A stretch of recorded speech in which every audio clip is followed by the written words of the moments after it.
July August হত্যা মামলায় ওবায়দুল কাদের সহ ৭ জনের বিরুদ্ধে ট্রাইব্যুনালে আনুষ্ঠানিক অভিযোগ দাখিল। গুমের মামলায় শেখ হাসিনা সহ ১৩ জনের বিচার শুরু হবে কিনা জানা যাবে আজ।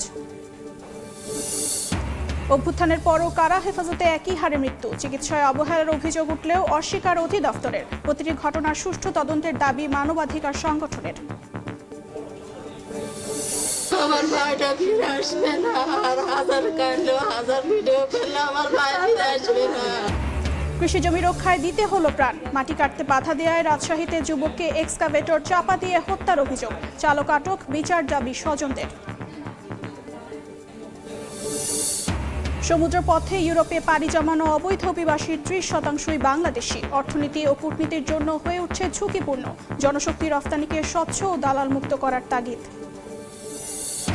এবং ট্যারিফ জটিলতার মধ্যেও যুক্তরাষ্ট্রে বেড়েছে পোশাক রফতানি। ৫ মাসে বাংলাদেশ থেকে গেছে $৩.৫ বিলিয়ন পণ্য।